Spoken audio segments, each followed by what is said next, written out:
ज्ञानेश्वरी आणि ग्रंथाचे निरूपण कळसाध्यापर्यंत मौलिक ज्ञानोबरायानं कळसाध्यापर्यंत हा 17 वाक्य संपवला आणि प्रारंभ कळसाध्याला झाला. तो क्षण महत्वाचा आपल्या आयुष्यात. भाग्यवान म्हणतात त्याला. या श्रवणानं माऊलीनं त्या सुखाचा स्पर्श करून दिला. ते आत्मसुख, ते दुःख नष्ट केलं. ते आज्ञा, जो भाव संपवला जगत भाव, जो जागा झाला आत्मा टाकला देवा. हे माऊलीचं फल आहे. संपूर्ण अध्याच्या चिंतनाच्या हृदयामध्ये प्रगट झालेलं हे फल आहे. नाना रूपाने माऊली बुद्धीला समजावती, नाना प्रकारे शब्दाच्या बोधात अंतःकरणाला भिजवती आणि भक्तीच्या रसामध्ये ती बुद्धी तरंगती. तेव्हा त्याला मोक्ष स्थिती साधू सहज प्रदान करतात. वेदाचा भावार्थ हृदयात भरतात. गीतेचा गाभा चित्तात पेरतात. तेव्हा आत्मानुभवाला सुरुवात होते. तेव्हा तो कळसाध्याय धन्य धन्य होतो आपल्यासाठी. 7 वर्ष लागली आपल्या ज्ञानेश्वरीला, 6 ते 7 त्या अध्यायापर्यंत यायला. तू काय बोलती, बुद्धी ते काय झेलती आणि आपल्या ओळखीला कशी जाणून घेती. ती खोट्याची ओळख कशी संपून जाते. अधिकारांतकरणाचा कसा सज्ज होतो. तेव्हा ओवीचा भावार्थ हृदयात जातो. तेव्हा अज्ञानाचा पडदा फाश होतो. आवरणाचा नाश होतो. प्रत्यक्ष परमात्मा मी आहे असा अनुभव सतत येतो. तो साधक आयुष्यामध्ये सफल होतो. त्याला कल्याण झालं म्हणतात वैदिक भाषेमध्ये. तसं कल्याण हो म्हणतात ना आपण. हे कल्याण की ज्या ठिकाणी तो पांडुरंग बुद्धीमध्ये प्रगटला, जो झाकलेला होता मायेनं, तो आपल्या जवळ कसा आहे कळवला वेदानं, जाणून दिला ओवीनं आणि स्पर्श झाला गुरुच्या मनाला बोधानं. त्या भगवंताचा स्पर्श गुरुच्या बोधानं मनाला झाला. तो कल्याण त्याच झालं. तो पार पडला संसार सागरातो, भेदातून देहभावातो पार पडला. म्हणून साधक दशा सुंदर आहे. साधना वेधुंड असावी, ज्ञानात सतत असावी, चिंतन असावं, चिंता नसावी. बुद्धीने चिंता फेकूनच दे. चिंतनात सतत राहावं आणि शेवटी चिन्मय व्हावं. त्याला कळसाध्याय म्हणावं. चिन्मय होणं हे ज्ञानाचं फल आहे. बोधात राहणं हे हृदयाचं भक्तीचं फल आहे. वेदाकडे जाणं हे श्रवणाचं फल आहे. मी कोण हे कळणं हे अध्यात्माचं फल आहे. ब्रह्मा जागृत होणं हे मोक्षाचं फल आहे. हा संबंध जाणं जडाचा, नाम जगाचा.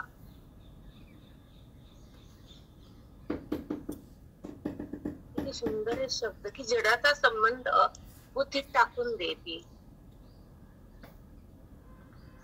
केव्हा टाकते? अभेद भक्ती परिपूर्ण होती आणि कळसाध्याला सुरुवात होती. संपूर्ण ज्ञानेश्वरी हृदयात येती. तेव्हा त्या भक्ताची खरी स्थिती अद्वैताची. संपूर्ण शब्द बुद्धी जेलती. 18 अध्यायाचा सार बुद्धीमध्ये साधू भरून देतात. तेव्हा ती बुद्धी संपन्न होती. परमेश्वरामध्ये एकाकार राहते. अधिकाराने सुसज्ज होती. तेव्हा ती तृप्त होती. तेव्हाच ती मुक्त होती. तेव्हाच ती हरिकृपा होती. तेव्हाच त्या अंतःकरणाला ब्रह्मता येते.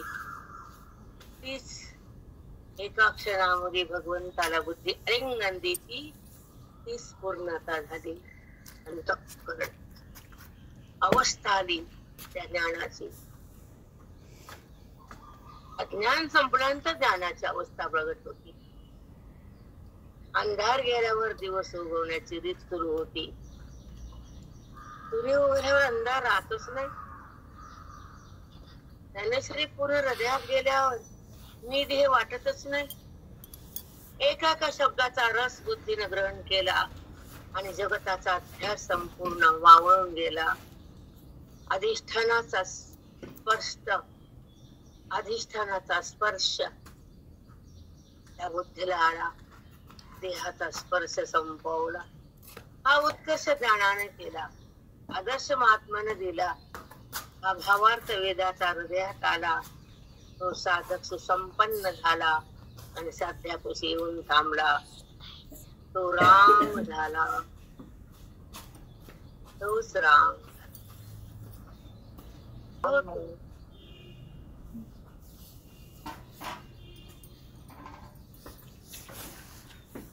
ज्ञानाचं वैभव म्हणजे सुख आणि संसाराचं वैभव म्हणजे दुःख. हे समीकरण कळावं लागतं. कळावंच लागतं हे समीकरण. कितीही कमवा आणि कितीही कष्ट करा, सुखाचा पत्ता नाही. त्याचं ना व्यवहार आणि संसार. आणि काही न देता गुरुला हातात ब्रह्मसुख देतात, त्याचं ना परमार्थ. नाशिवंत देता ब्रह्म येईल हाता, अशास सद्गुरुशी कान भजावे आता. नाशिवंत देता ब्रह्म येईल हाता, गुरुशी कान भजावे तत्वता. प्रश्न केलाय माऊलीने होईतो. आपल्याला प्रश्न कळणं, उत्तर मिळणं, अज्ञान जळणं, संशय संपणं, निरामय मन होईना आपलं. अधिकाराचे तुटके. जेव्हा अधिकार वाढतो कुठली संपत्ती भगवंताचा आणि बुद्धीचा अंतर संपत असतो. तिथे भक्ती आहे. अंतर संपावं.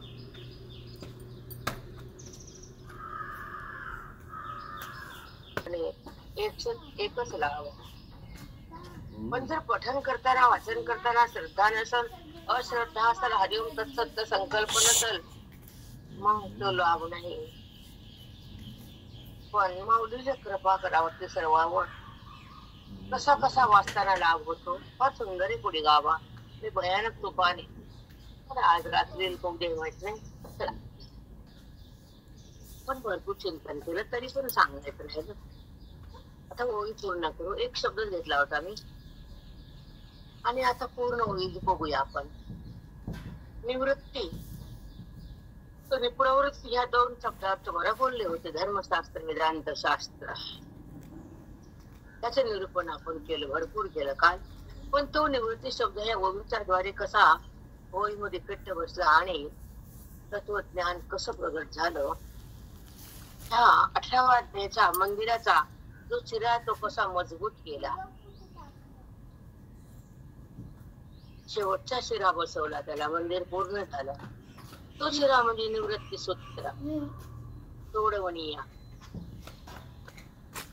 म्हणजे जेव्हा प्रवृत्ती देहाकडे, संसाराकडे, विषयाकडे असती तर तिथे विकाराची स्थिती असते, जडाची अनुभूती असते, पण भगवंताच्या प्राप्तीची स्थिती नसती. म्हणून प्रवृत्ती शास्त्र हे धर्मशास्त्र आहे आणि त्या धर्मशास्त्रानंतर ज्ञानामध्ये बुद्धीचा प्रवेश होतो.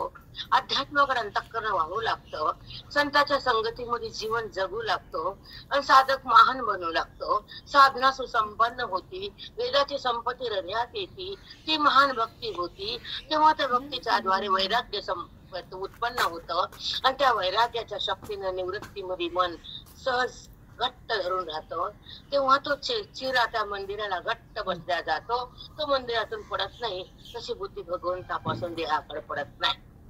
निवृत्ती सूत्र सोडवणी या मंदिर बनत कळस कधी चढतो. म्हणून त्या मंदिराला वैराग्य रूपी बुद्धीचा शिरा जर घट्ट बसवला गीतारूपी रत्नजडित मंदिराच्या भिंतीला हा चिरा बुद्धीचा वैराग्याचा नसेल तर मंदिराची भिंत ढासळती तर कळस कधी बसवायचा, मोक्ष कधी प्राप्त करायचा, अध्यात्माचा लाभ कसा घ्यायचा. म्हणून वैराग्य हे ज्ञानासाठी अतिउत्तम आहे. त्याच्या विना मोक्षाकडे जाताच येत नाही, त्याच्या विना स्वतःला पाहताच येत नाही, त्या विना सुखरूप होताच येत नाही. आणि त्या भगवंताच्या संबंधाला आपण जाणतच नाही आणि बुद्धीच्या ईश्वरामध्ये लीन होतच नाही. म्हणून साधू संताला ब्रह्मलीन म्हणतात. भक्ती ज्या वृत्तीत नाही, ज्या बुद्धीत नाही, तो भक्त होतच नाही, त्याला मुक्तीचा मार्ग मिळतच नाही. पण माऊलीने सांगितलं की श्रद्धेने जर माझी ज्ञानेश्वरी वाचली, हरिओम तत्सदाचा संकल्प करून जाणून साध्या भोळे भाव श्रद्धेनं असतात तर काय काय होतं त्याचा पुढच्या ओवीचा भावात आता सांगत नाही. पण सगळ्याला मी मोक्ष देतो असं शेवटच्या अध्याय सांगितलं. हो पुन्हा काय पुढची ओव्या त्याच. आता निवृत्ती सूत्र सांगितलं. सोडवणीया सर्व शास्त्रार्थ पुरवणीया. त्या भिंतीमध्ये रत्नमय भिंती मंदिराच्या आहेत. रत्न माणिक मोती पाचू या श्लोक आहेत मंदिराचे. नाना श्लोकाच्या विटा आहेत आणि त्या विटामध्ये भर घातली सिमेंटची घट्ट एकमेकाला बसवायची. सगळे शास्त्राचं सिमेंट म्हणजे एकामेकाला विटाला घट्ट धरून बसणारी भिंत. सगळे शास्त्र त्यामध्ये येतात माऊलीच्या ओवीत. सर्व शास्त्रार्थ पुरवणीया. सगळे शास्त्र त्या ओवीमध्ये आले, श्लोकामध्ये आले. आणि दोन विटाचा मधला सिमेंटाचा थर पेट्ट झाला आणि मंदिराची भिंत वरी वरी चढल्या गेली, कळसापर्यंत आली. असं माऊलीनं आपल्याला या ओवीतून संपूर्ण याची माहिती दिली. समजत नाही मी वाचतर काळ वाचत बसले होते, तुमचा पाठ झाला, पॉइंट्स काढले. असा भावार्थ नाही बोलला. म्हणून श्रवणाशिवाय गणेश उकलत नाही. तितकंच खरं.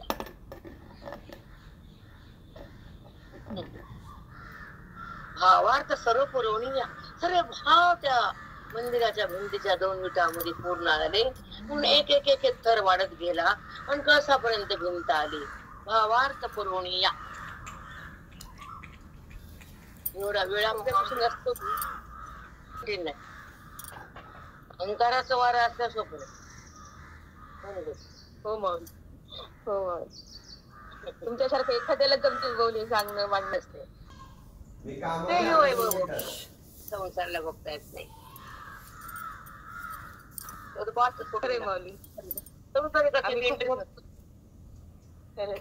आम्ही खूप भोगतो तुमचं वैभव. प्रत्येक शब्दातून भोगतो. सगळे शब्द माणिक रत्न पाचू मोती रेखेचा आवो साधीला मांडणीया.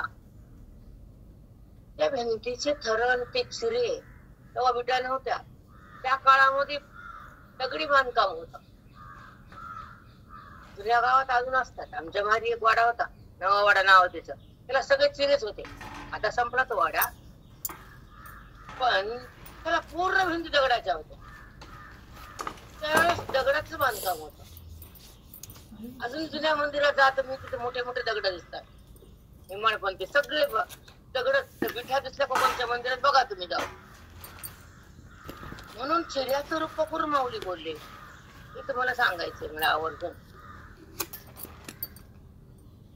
की त्या मंदिरात दगडी बांधकाम होते तेव्हा. आजकाल तर सिमेंट पीओपी काही नव्हतं. साधे भोळे लोक होते. त्याला विटा बांधल्या जरा गेला आपला कलर मारला न मारला राहायचे लोक मस्त आनंद भोगायचे. आता पैसा उतवाला, पीओपी नाचायली आणि झोप उडाली, गोळ्याला गोळी. हो माऊली. हे थंडगार घर बांधायचे मस्त. हे सगळे सिमेंटचे जंगल झाला. आता नुसतं गरम बाहेर आहे गरम. काय तोप केलं, काय दान केलं, त्याचा हिशोब असा. जगताना मी कोणा दुखवलं का, काय चुकले का, माझ्याकडनं काय राहिलं का, भगवंत माफ कर, माझं पाप साफ कर.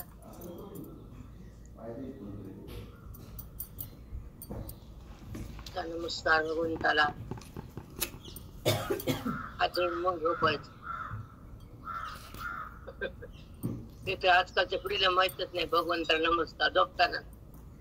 कुत्र्यापुढे फोन आणि समोर भिंतीला भिताला टीव्ही, दोन टीव्ही, हातात बी टीव्ही, तोंडापुढे बी टीव्ही. ऐकणे सांगा, दोन टीव्ही. हो माऊली. रेखेचा या आहो साधला मांडणी एकावर एक वैराग्याचे चिरे बसले, भिंतीचे थर एक एक वाढू लागले. आणि मग काय झालं शेवटी? ऐका, मांडे आता भिंतीचे थर मांडे एकावर एक. ते चिरे तयार केले वैराग्य रूपी बुद्धीचे आणि मंदिराची मांडणी सुरुवात झाली. मोक्ष रेखेचा मग त्या बुद्धीला मोक्ष स्वरूपाचा आकार दिला. मंदिरात चिरा बसवला वैराग्याचा आणि मग मोक्ष रेखेचा. मग त्या अंतःकरणाला मोक्ष स्वरूपाचा आकार दिला, साधता आला. म्हणून कळ साध्या म्हणते त्याला. हो माऊली. सबर जगाचं दुःख सहन केलं. 16 वर्ष समाधी द्या म्हणून हे वचन गुरु भगवान त्यांच्या बंधूपाशी मांडलं. समाधिस्थ झाले 16-18 वर्षाच्या जवळपास. किती काळ जगले आमचे माऊली, किती काळ राहिले जगात. प्रत्येक लोकात फार कमी. जेवढा काल वनवास, जगाचा वनवास सहन केला. आपल्याला एकाचा सहन होईना, तोंडच बघत नाही आपण त्याच. हा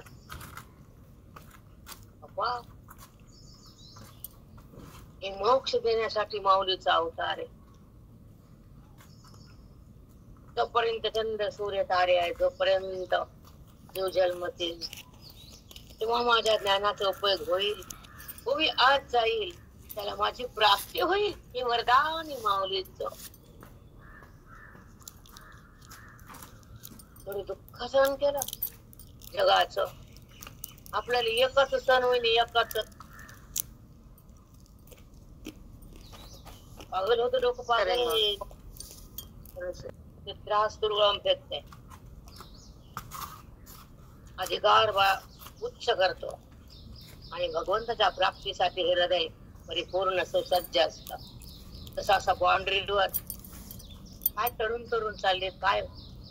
एखादा उभारा 15 अध्यायात 15 भूमी निर्वाळलिया पुरा प्रसाद झाला ऐसे मी करता उभारा. ते मंदिराचं बांधकाम करताना एक एक भिंत वाढायली, मंदिर बनायला. उभारा 15 अध्यायात 15 अध्यायापर्यंत त्या मंदिराचा थर वाढला. आता कळसापर्यंत नाही ते मंदिर आलं, म्हणून 18 अध्याय सुरू झालं. ते मंदिर कळसापर्यंत बांधकाम पूर्ण झालं. भूमी निर्वाळल्या पुरा प्रसाद झाला. प्रसाद हे मंदिर पूर्ण झालं 15 अध्यायापर्यंत. मग कळस बसला. 16-17 मध्ये गुणाचं, 17 मध्ये ओम तत्सत्व, 18 मध्ये मोक्ष. हे नंतर कळसाच्या अध्यायाचं निरूपण आहे. पण 15 अध्यायापर्यंत पूर्ण मंदिराचं बांधकाम झालं, प्रसाद झाला. इथे असं माऊली उदाहरण बघायला बोलले. तुकडी 16वा अध्याय तो गुरु घंटेचा आव सप्तदशी तोची ठाव पडघानीये. 700 श्लोकातून काय काय सांगितले 16 अध्यायापर्यंत मांडलं. असं ज्ञानोबा बोलले. उपरी 16वा अध्याय तो ग्रीव घंटेचा आव. पूर्ण मंदिर बनलं आणि त्या मंदिराच्या वरी गोल गोल एकावर एक छोटे छोटे थर बसतात आणि शेवटच्या गोलच्या त्याच्यावर थरावर अशा कळसाची मांडणी होती. तेव्हा ग्रीव घंटा म्हणतात. गळा, ग्रीव म्हणजे गळा. मग त्या गळ्यावर जसं मुंडकं बसलं तर आपला कळस, आपण म्हणतो ना कळस मोडला त्या माणसाचा, म्हणून हा कळस आहे. मुंडकं म्हणजे आपल्या देहाचा. हे जर कळस तर ह्या देहाला अर्थ नाही. मंदिराला कळस तर मंदिर पूर्ण नाही. सांगा चुकलं का? त्याच्यावर हे मुंडकं कळस. तसं मंदिर पूर्ण झालं, वरीपर्यंत आलं आणि गोल गोल छोटे छोटे थर 2-3 बनले आणि शेवटच्या थरावर कळसाची उभारणी केली. तो म्हणजे मोक्षाचा कळस वरचा बसला 18 वाजता.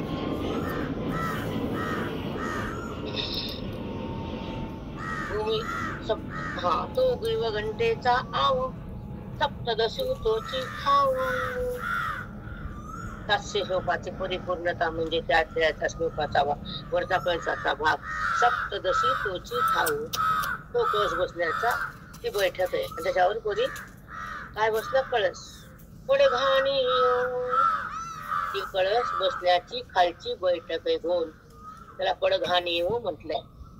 चला, तयावरी अष्टादशू तो अपेसा मांडला कळसू.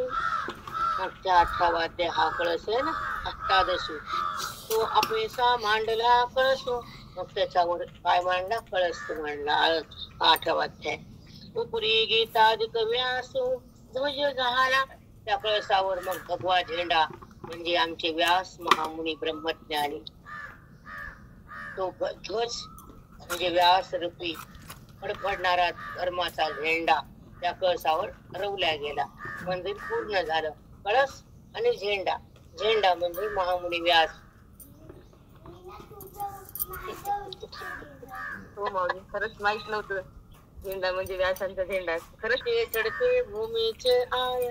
महाराजांची अध्यात्म पहिल्यापासून 16 पर्यंत 15 पर्यंत एक एक एक एक थर बुद्धीचे वाढतात. तसं मंदिराचे एक एक एक थर मांडणी होऊन कळसापर्यंत मंदिर बनतं. तसं प्रत्येक अध्यायाच्या अधिकारानं श्रवणानं बुद्धी वरी वरी वरी भगवंताकडे जायला तयार होती, उच्च होती, इतिहातून भिन्न होती. आणि अशा प्रकारे गीतेच्या 700 श्लोकाच्या मंदिराची मांडणी तयार होती. आणि बुद्धी पण त्या आकारानं त्या भगवंताकडे स्थित होती आणि त्याच अवस्थेला प्राप्त होती. आणि शेवटी कळस अध्यायाला सुरुवात होती. तेव्हा तो कळस बनतो. पूर्ण गीता संपूर्ण होती आणि हातात मोक्षाची स्थिती. कळसू परियुक्त गीतादिक व्यासू ध्वज झाला. म्हणून मागले जे अध्याय जे अध्याय चढते भूमीचे आय, एक एक अंतःकरणाची अवस्था वाढत राहते. चढते भूमीचे आय, प्रत्येक अध्याय भूमिका वाढवणारे आहे. प्रत्येक अध्यायात काही ना काही माऊलीने दिले. बुद्धीने ते स्वीकारले. अंतःकरण सुसज्ज झाले. वेदाच्या गाभाऱ्यात गेले. ब्रह्मज्ञान हृदयात आले. हे माऊलीचं ज्ञान गुरुने आमच्यापर्यंत पोहोचवले. आमचा सुंदर आहे. ते चढते भूमीचे आय, अंतःकरणाची अवस्था वाढली आणि मंदिराचे थर वाढत गेले. ते थर कळसापर्यंत आला. कळस वर अध्याय बसला. मंदिर पूर्ण झालं. त्याच्या प्रत्येक अध्यायाचा भावार्थ आत भरला. एक एक अधिकारानं बुद्धी वाढली, अवस्था बदलली आणि माऊलीची स्थिती बुद्धीने धारण केली. ओवीचं फळ अंतःकरणात आलं आणि अज्ञान संपवता आलं. भाग्य हृदयाचं झालं. अंतःकरण बाधित केलं. सगळ्या अध्यायाचा सार आत आला. ब्रह्मज्ञानी म्हणतात त्या अंतःकरणाला. ज्ञान म्हणजे त्या बुद्धीनं चाकलंच नाही. जडातून मन बाहेर आम्ही काढलंच नाही. खऱ्या आनंदाचा भोग आम्ही घेतलाच नाही. पण इथं खरा आनंद भोगताना तर मला बोला पण वाटत नाही. काय शब्द मांडा. त्या ब्रह्मपदाचं वर्णन कसं करा. वाणी हा समर्थ आहे. माऊलीला सांगायचा जो भाव आहे तो आम्ही मांडू शकत नाही. तेवढा आम्ही कमी पडतो. त्रुटी आहे आमच्याकडे. खूपही पण मानताय. काही काही शब्द बोलताच येत नाहीत अवस्थेतले. जी अवस्था आहे ना परब्रह्म प्राप्तीची, देहबुद्धीच्या निवृत्तीची, ती अनुभवायला लागते. शब्दाने मांडताच येत नाही. तसं अचानक मुलगा न सांगता समोर आला. 6 महिने भेट नाही त्याची आणि तो अगं तुला सरप्राईज द्यायचं. समोरच उभा टाकला. हे कुस काय तू कोण नाही काय. अगं तुला असा आनंद झाला असता का. त्याला बघत वाईट ठप्प डोळ्यातून पाणीच येतो. ती पुढे गळ्या पडतो.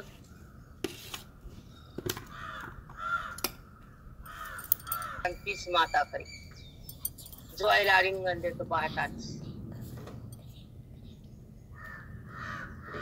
पुत्र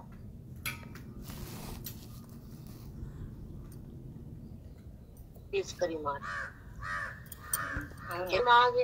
मागले जे अध्याय पुढे ते भूमीच्या याची पुरी दावताय आपले अंगे. याचे पुरी दावीत आहे आपल्या अंगी.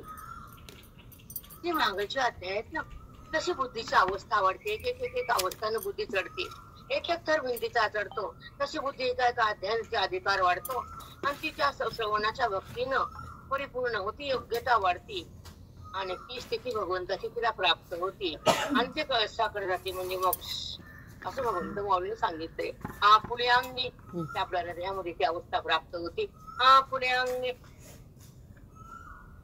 काय शब्द आहे तो, बापरे, एकेका शब्दातून काय धार आहे अप्पा, काय माऊलीने वगैरे आपुल्या अंगी. आपल्यामध्ये तो आत्मभाव जागा होण्यासाठी जी माऊली ना प्रत्येक अध्यायातून बुद्धीला तेच धार दिली, बोधाची, कर्माची, भक्तीची, निष्कर्माची आणि पर्यंत अन्ना कळसापर्यंत. आणि तो मोक्ष ध्यानामध्ये प्रगट झाला आणि त्याचा अनुभव या देहातच बुद्धीला आला. पुढे अंगी ते कळस विवरी साधन गीता. झालेल्या मंदिराच्या कामात काही त्रुटी राहिली नाही, ते कळस बुवा टाकला तेव्हा असं जसं विवरी साधन गीता पूर्ण 18 अध्याय संपूर्ण स्पष्ट या विचारद्वारे करून दिले. आणि 6व्या साविंदाणीये गीता प्रसाद जोडणीये अनुनी राखिले प्राणीये नानापरी. आणि 6व्या साविंदाणीये आमचे असे व्यास महाज्ञानी त्रिलोक्यात महान येते. गीता प्रसाद जोडणीये, गीतेचा प्रसाद जोडण्यासाठी हा अध्याय त्यांनी परिपूर्ण केला. अनुनी राखिले प्राणी नानापरी, त्या प्राण्याला राखलेलं, दुःखातून बाहेर काढलं, सुख त्यांना प्रदान केलं. नाना रूपानं ओळीच्या माध्यमातून घेतल्याने आपल्याला दिलं. समर्थाच्या पंक्ती भोजने चढल्यावरल्या एकच पक्वाने 23 वने अर्थने पटणे मोक्षची रागे. श्रीमंताच्या घरी गेलं, गरीब श्रीमंत न बघता प्रत्येकाला तो वाढत राहतो. तसा इथं अर्थानं वाचणारा पठन करणाऱ्याला मोक्ष तो वाढता गुरु. ऐशारती वैष्णव प्रसादो 18वा अध्याय कळस विशदो म्या म्हणे तिला हा वेदो जाणोनिया. असा 18वा अध्याय जो आहे कळस रूपी आहे, ती मी हा तुम्हाला सांगितला. हे जाणलं सगळं ब्रह्मज्ञानाचे रीत कळस म्हणजे 700 श्लोकाचं निरूपण 16 अध्यायामध्ये कसं मांडलं, कळस अध्याय कसा आणला, हे सगळं जाणून तुमच्यापाशी तुम्हाला दिलं. आता दशा पाठी अध्याय कैसे निवटी तो संबंध सांगा दुटी कै दिसे जैसा. आता दशा पाठी 17 अध्यायानंतर सप्तदशा पाठी अध्याय कैसे निवटी तो संबंध सांगा दुटी कै दिसे जैसा. 17व्या अध्यायामध्ये काय निरूपण केलं, हरिओम सत्सत्ताने त्या भावार्थ जाणून जे कर्म करतात तो 17वा अध्याय त्याला पूर्ण प्रसाद होतो आणि ते कर्म त्या मोक्षाकडे येतो. आणि नंतर 18वा अध्याय कसा कळसाला जाऊन पोहोचतो, तो संबंध सांगा दिठी किसे तैसा. मग तो संबंध भगवंता आणि बुद्धीचा कसा होतो तुम्हाला मी 18 अध्याय सांगणार आहे. 17वा अध्याय निरूपण घेतलेले. का गंगा यमुना उदक ओग बघे वेगळी का दाई होणी एक पाणी पण. गंगा आणि यमुना या दोन्ही नद्या 2 ठिकाणी वाहताना त्यांचा ओघ भिन्न आहे पण पाणी एक आहे. तसं जीव शिव जरी दिसताना 2 आहे तर त्याच्यामध्ये चैतन्य एकच आहे. म्हणून पाण्याला बघा, ओघाला बघू नका, त्या चैतन्याला पहा, उपाधीला बघू नका, असं माऊली सांगितलं. न मोडता दोन्ही आकारे घडेले कशरीरे ते अर्धनारी नटेश्वरे रूपाय दिसे. 2 शरीर स्त्री आणि पुरुष न मोडता एका शरीरात 2 शक्त्या तयार झाल्या. नारी आणि न अर्धनारी नटेश्वर शंकराचं रूप दाखवलं. त्यांना अर्धभागा आपल्याला घेतले, अर्धी शक्ती जागा शक्तीला दिली, द्यावीच लागते. पण त्याच्याशिवाय तो शंकर बनायचंच नाही. देवाला उत्पन्न व्हायला मायेचा आधार घ्यावा लागला म्हणून अर्धा भाग शंकराने तिला दिला. म्हणून ती शक्ती आणि तो शिव आहे असा अर्धनार नटेश्वर रूप तयार झालं. न मोडता वाढली दिवसे फळापिंडी पैसे. एक दिवस वाढला पौर्णिमेचा, तो प्रकाश, तो चंद्राचा दैदिप्यमान प्रकाश वाढतो आणि पौर्णिमा म्हणतो. एक दिवस कमी होतो तर त्याची कळा कमी झाली म्हणतात, पण चंद्र पूर्णच असतो. त्याच्यामध्ये भाग पडून तुकडा बाजूला पडलेला नसतो. पूर्णच आहे, पण त्याच्यात तेच प्रकाश कमी असतो. म्हणून नाना वाढली दिवसे कळा बिंबी पैसे परिसी नाणे नेहमी तैसे चंद्री नाही. चंद्रामध्ये त्याचा काही परिणाम नसतो, चंद्र परिपूर्णच असतो. पण एक एक दिवसानं पौर्णिमा होते, एक एक दिवसानं अमावस्या होती. तेज वाढत जातं आणि नंतर कमी होतं. म्हणून शुक्ल पक्ष आणि कृष्ण पक्ष होतात, चंद्रामध्ये काही बिघाड होत नाही. तसं दोन्ही गंगा आणि यमुनाची ओघ जरी आली भिन्न भिन्न तरी पाण्यात बदल नाही, ओघाचा बदल आहे. तसं माझ्यात बदल नाही, प्रकृतीचा बदल आहे. ज्यांना कळतं ते माझ्यात असतात, ज्यांना कळत नाही ते देहात असतात, माऊली म्हणतात. तैसी सिनानी चारी पदे श्लोक श्लोकावच्छेदे अध्याय अध्याय भेदे गमे तीर कुंडली वरदार विठ्ठल श्री गुरु ज्ञानदे काळाम भंडारी भगवान की जय. माऊली ज्ञानेश्वर